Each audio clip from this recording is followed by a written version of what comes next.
Welcome to Mimi Stories 256. Please subscribe and like. Let's start our next chapter of The Price of Her Belonging.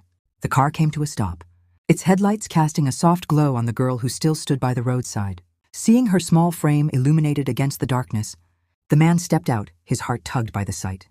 As he approached, the girl's tiny voice reached him. "Oh, good sir, thank you for coming back to help us," she said, her voice polite and earnest. With a delicate hand placed on her chest, she bent slightly in a dramatic gesture of gratitude. The scene was so sincere that the man couldn't help but smile. What a disciplined child, and so fragile, he thought to himself. His voice softened with concern. "What are you doing out here all alone at this hour?" The girl, with hurried yet graceful strides, turned and ran back a few steps to where her mother lay hidden in the tall grass. Standing protectively by her side, she called out, "My mom is very sick. We need to go to the hospital. Please help us, good sir." The man's eyes followed her gesture, and his expression shifted to one of worry as he spotted the woman.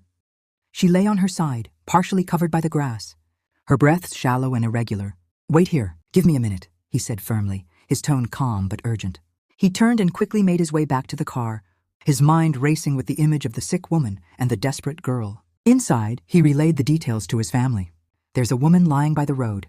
She's very sick, barely breathing, and her daughter is asking for help," he explained. His wife's expression softened instantly, her voice gentle but resolute. "Of course you can't ask whether we should help. We need to take them to the hospital."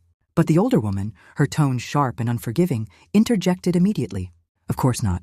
Why would we do that? Someone else will help them. Why does it have to be us?" The little girl in the back seat turned her head sharply to face her grandmother, her young face full of shock and disappointment. "Grandma," she cried out, her small voice trembling with emotion.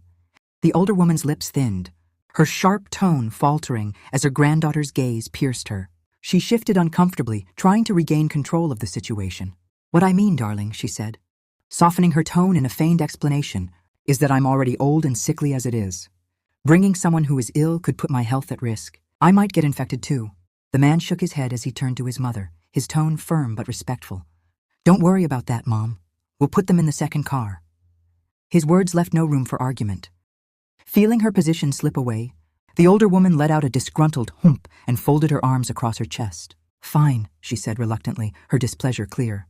"But don't expect me to be happy about it." The man gave her a steady look before stepping out again, his mind made up.